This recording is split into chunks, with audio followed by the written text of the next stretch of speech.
அனைவருக்குமே வணக்கம். சற்று முன் கிடைத்திருக்கக்கூடிய ஒரு மிக மிக முக்கியமான செய்தி ஒன்று வெளியாகியுள்ளது. சற்று முன் சிகிச்சை பலனின்றி உயிரிழந்தார். இது மாதிரி பார்த்தீங்கன்னா செய்திகள் வெளியாகிருக்கு. ஸோ நேற்று பார்த்தீங்கன்னா திடீர்னு அமைச்சர் துரைமுருகன் அவர்கள் பார்த்தீங்கன்னா திடீர்னு உடல்நலக்குறைவு ஏற்பட்டது. ஸோ அப்போ திடீர்னு பார்த்தீங்கன்னா மருத்துவமனையில் அனுமதி பெற்று சிகிச்சை பெற்று வந்தார். இப்போ சிகிச்சை பலனின்றி உயிரிழந்ததாக ஸோ இப்போ இன்று காலையில் பார்த்தீங்கன்னா அதிரடியாக ஒரு பரபரப்பை ஏற்படுத்தியிருக்கு.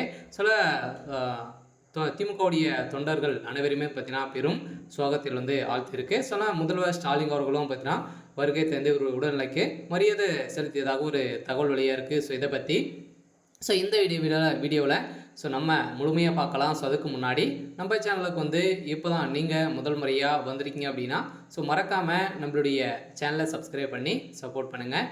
வாங்க வீடியோக்குள்ளே போகலாம். பார்த்தீங்கன்னா அமைச்சர் துரைமுருகன் அவர்களுக்கு ஏற்கனவே உடல்நிலை குறைவு ஏற்பட்டு அவர் டெய்லியுமே மருத்துவமனைக்கு தான் சென்று உடல்நிலை பார்த்தீங்கன்னா பரிசோதனை செய்து தான் அடுத்தது வேலைக்கு செல்கிறாரு.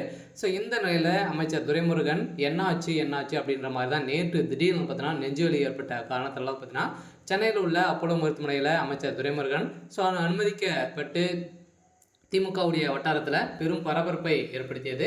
இதனால் தமிழ்நாடு சட்டமன்ற தேர்தலுக்கு இன்னும் 10 மாதங்களே மட்டுமே உள்ள நிலையில் திமுக உள்ளிட்ட ஒவ்வொரு அரசியல் கட்சிகளும் தேர்தலுக்கு தயாராகி வருகின்ற நிலையில் இந்த நிலையில் அமைச்சர் துரைமுருகன் அவர்களுக்கு உடல்நலக்குறைவு ஏற்பட்ட காரணத்தின் அடிப்படையில் தமிழ்நாடு அமைச்சரவையில் தற்போது 7வது முறையாக மீண்டும் பார்த்தீங்கன்னா மாற்றம் நடைபெற்றது இல்லையா.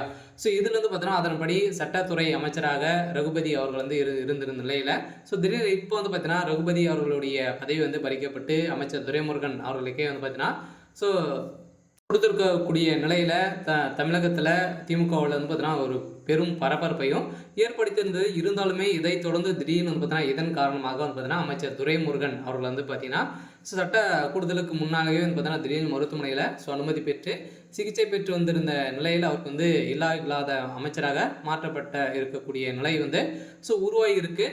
அமைச்சர் துரைமுருகன் அவர்கள் பார்த்தீங்கன்னா இப்போ சிகிச்சை பெற்று வருகிறார் என நேற்று செய்தி வெளியாக இருந்துச்சு. இன்று காலை பார்த்தீங்கன்னா அவர் வீர மரணம் அடைந்ததாகவும் இதனிடையில் திமுகவுடைய பெரும் பதற்றை ஏற்படுத்தியிருக்கு. அமைச்சர் துரைமுருகன் அவர்களுக்கு ஐசியூவில் தான் பார்த்தீங்கன்னா பெரும் சீரியஸாக இருக்காரு அப்படின்ற மாதிரி எப்போ அபிஷியலாகவே தகவல் வெளியாக இருக்குது. தமிழகத்தில் ஒரு சம்பவம் நடக்க போகுது. திமுகவில் ஒரு மிகப்பெரிய அனுபவம் வாய்ந்த ஒரு அமைச்சராக இருக்கக்கூடியதான் அமைச்சர் துரைமுருகன். எந்த நிலையில் தான் திமுகவுடைய வழிநடத்தக்கூடிய ஒரு அமைச்சராக தான் துரைமுருகன் இருந்தாலுமே இப்போ அவர் வயது மூத்த வயது ஆயிடுச்சு. இந்த நிலையில் தான் அவர் இப்போ சிகிச்சை பலனின்றி உயிரிழந்திருக்காரு அப்படின்ற மாதிரி தகவல் வழியாக இருக்குது. சரி, ஓகே. இன்னைக்கான அப்டேட் இதுதான். மறக்காமல் நம்மளுடைய சேனலை சப்ஸ்கிரைப் பண்ணி சப்போர்ட் பண்ணுங்கள். தேங்க்யூ.